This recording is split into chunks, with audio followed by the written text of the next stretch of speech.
Olá, webjuristas! Sejam bem-vindos a mais um Notícias Jurídicas, onde a gente descomplica o direito e te deixa por dentro dos grandes debates que podem mudar o rumo da justiça no Brasil. Bom, hoje a gente vai tratar de um tema que parece um roteiro de filme, mas é pura realidade, está prestes a ser decidido pelo Supremo Tribunal Federal, a nossa mais alta corte. Você já imaginou sendo levado ao júri popular, onde a sua liberdade está em jogo, com base principalmente em testemunhas que disseram que ouviram dizer que foi você o culpado do crime? Parece frágil, não é?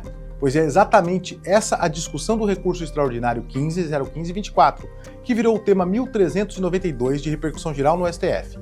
Fica com a gente nos próximos minutos, porque a gente vai te explicar, titim por titim, o que é esse tal de testemunho de ouviu dizer, como ele aparece nesse caso específico, quais são os argumentos de quem acha que é contra e de quem acha que, em certas situações, ele pode sim ser usado. E o mais importante, o que essa decisão do STF pode significar para todos nós. Você está preparado? Então, roda a vinheta.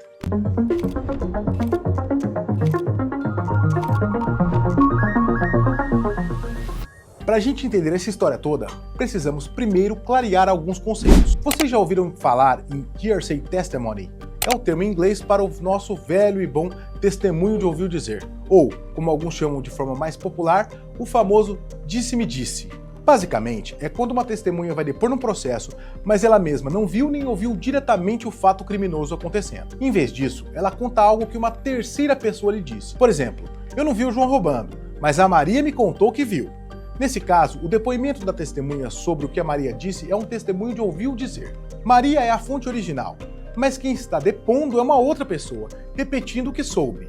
Entendeu o que é testemunho de ouviu dizer? Ótimo! Agora, um outro ponto-chave, a pronúncia. No processo penal brasileiro, especialmente nos crimes dolosos contra a vida, como é o caso do homicídio e na tentativa de homicídio, eles são julgados pelo tribunal do júri. Nesses crimes, existe uma fase intermediária antes do julgamento final. Essa fase é a da pronúncia. Nela, o juiz não vai condenar nem absolver o réu.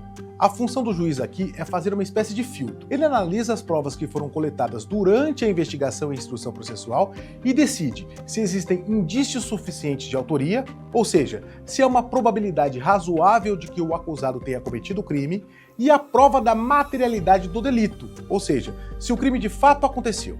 Se o juiz entender que sim, que existem indícios e possíveis provas, ele pronuncia o réu. Isso significa que o caso vai ser levado ao tribunal do júri. E aí sim, no júri, formado por cidadãos comuns, é que o réu será julgado, culpado ou inocente. A pronúncia, portanto, é uma decisão muito séria, porque ela submete uma pessoa ao ritual do julgamento popular, pelo tribunal do júri, que é desgastante, tem um peso enorme e é bastante demorado. E onde o testemunho de ouviu dizer entra nessa história toda? É aí que o caso do recurso extraordinário 15.015.24, o nosso tema 1392, julgado lá no Supremo Tribunal Federal, se encaixa. Bom, esse recurso chegou ao Supremo Tribunal Federal vindo lá do Rio Grande do Sul. Nele, um homem chamado Wagner foi pronunciado, ou seja, foi enviado para o júri popular acusado de ser mandante de 2 homicídios. Acontece que, segundo a defesa, a principal base para essa pronúncia foram esses tipos de testemunho de ouviu dizer.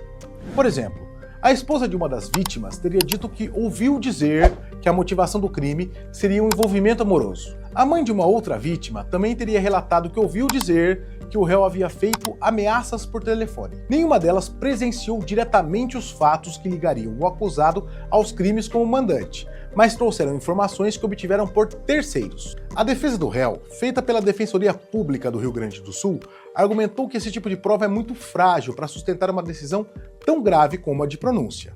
O caso foi parar no Superior Tribunal de Justiça, o STJ, que é a instância anterior ao STF.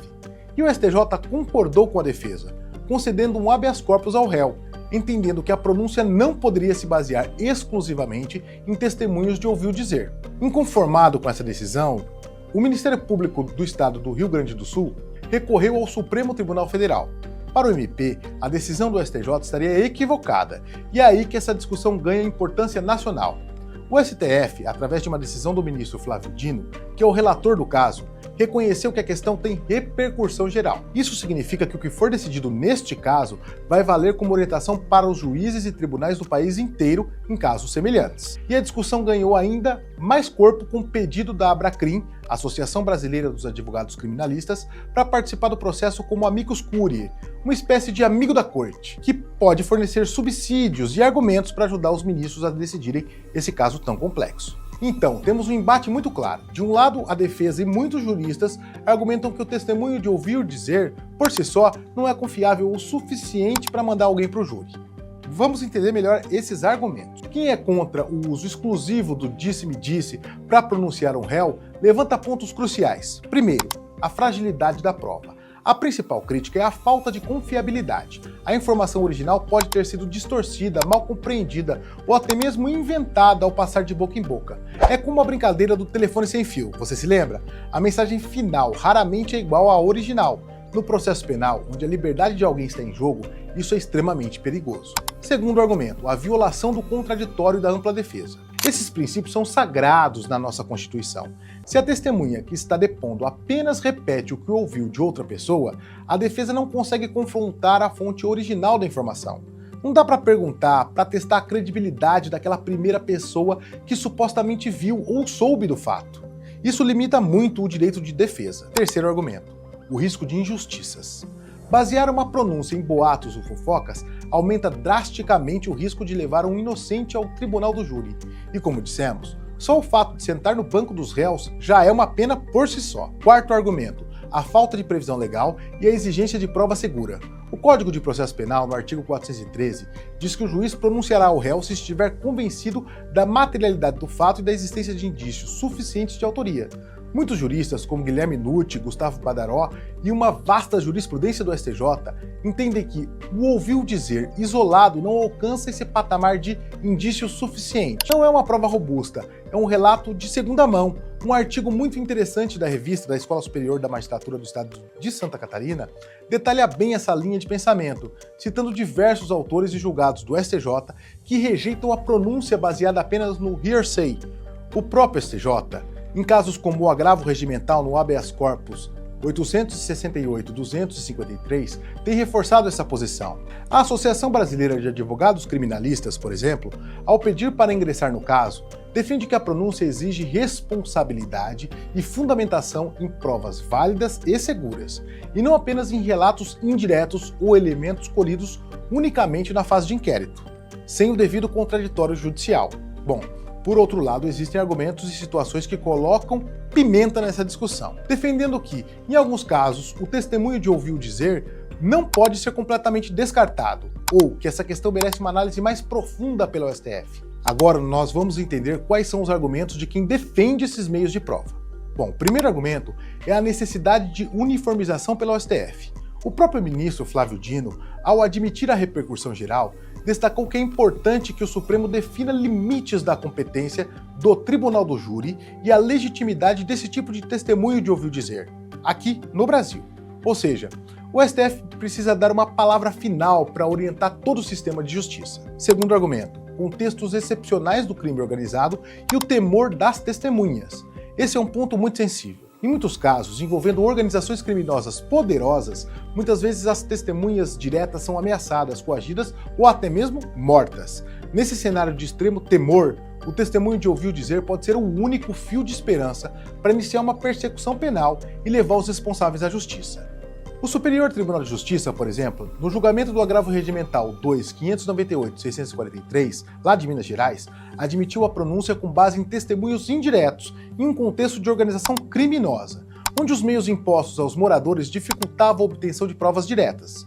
Foi uma decisão da quinta turma, relatada pelo ministro Reinaldo Soares da Fonseca. Isso mostra que o próprio STJ, embora tenha uma regra geral contra, já abriu exceções. O terceiro argumento é a pronúncia como um juízo de admissibilidade. Quem defende uma maior flexibilidade pode argumentar que a própria pronúncia não exige a mesma certeza necessária para uma condenação final. Como é um juízo preliminar apenas para verificar se há elementos mínimos para que o júri analise o caso, talvez o padrão de prova pudesse ser um pouco diferente. A ideia seria: vamos deixar o júri ouvir todas as versões e decidir. Contudo, mesmo essa visão esbarra na necessidade de indícios suficientes, que não podem ser meras conjecturas. Nesse caso específico, que subiu lá para o STF, o Ministério Público do Rio Grande do Sul recorreu por entender que os elementos que possuía, mesmo incluindo a ideia de ouvir dizer, seriam aptos a levar o réu para o júri. A tese do MP é que, analisando o conjunto das provas, os testemunhos indiretos poderiam sim compor um quadro de indícios de autoria. Bom, o Supremo Tribunal Federal vai decidir a questão. E qual é o X dessa questão? É fundamental entender que o STF não vai proibir que uma testemunha conte em juízo algo que ouviu dizer. Isso muitas vezes faz parte da narrativa e até pode ajudar a direcionar as investigações para encontrar a fonte original. A grande questão é que os ministros vão responder o seguinte: a decisão de pronúncia, aquela que submete um acusado ao tribunal do júri, pode ser baseada apenas nesse tipo de testemunho de ouvir dizer? Ou seja, esse disse-me-disse, isolado, sem outras provas mais diretas, é suficiente para atender à exigência de indícios suficientes de autoria? E mais, se o STF entender que pode, em que condições isso seria aceitável? Seria para qualquer caso ou apenas em situações excepcionalíssimas, como as de crime organizado com coação de testemunhas? Essas são as balizas que o Supremo deverá estabelecer. Seja qual for o caminho escolhido, ela trará reflexos importantes. Vamos tentar decifrar essa questão. Se o STF decidir que esse tipo de testemunho de ouvir dizer isolado não pode fundamentar uma pronúncia, isso reforçaria as garantias individuais, como contraditório, ampla defesa e a presunção de inocência. Alinharia o entendimento do STF com a jurisprudência majoritária do STJ e com boa parte da doutrina de processo penal. Seria uma mensagem clara pela necessidade de um padrão probatório mais rigoroso para submeter alguém ao tribunal do júri. Por outro lado, críticos poderiam argumentar que isso dificultaria a persecução penal em casos onde é realmente difícil obter provas diretas. Se o STF decidir que esse tipo de testemunho de ouvir dizer isolado pode sim fundamentar uma pronúncia, mesmo com algumas restrições, essa decisão poderia ser vista como uma ferramenta para combater a criminalidade em contextos mais complexos, como o de organizações criminosas onde o silêncio é imposto pelo medo. No entanto, haveria uma grande preocupação com a flexibilização excessiva das garantias processuais e com o aumento do risco de pronunciar inocentes com base em provas mais frágeis. Se for esse o caminho, será crucial que o STF estabeleça critérios muito claros e rigorosos para evitar abusos. De qualquer forma, a tese que for fixada pelo STF nesse tema, 1392, terá aplicação obrigatória em todo o país, impactando diretamente a vida de milhares de pessoas que respondem ou responderão a processos criminais, e também o trabalho de juízes, promotores, defensores e até advogados. E aí, pessoal, deu para entender a complexidade e a importância desse julgamento? O tema do testemunho de ouvir dizer, na pronúncia, coloca em xeque um delicado equilíbrio. De um lado, o direito do Estado de buscar a punição de crimes e dar uma resposta à sociedade. De outro, o direito fundamental de cada cidadão a um julgamento justo, com provas robustas e respeito a todas as garantias constitucionais. É importante frisar que este vídeo buscou apresentar os diversos lados da questão de uma forma bastante isenta e objetiva.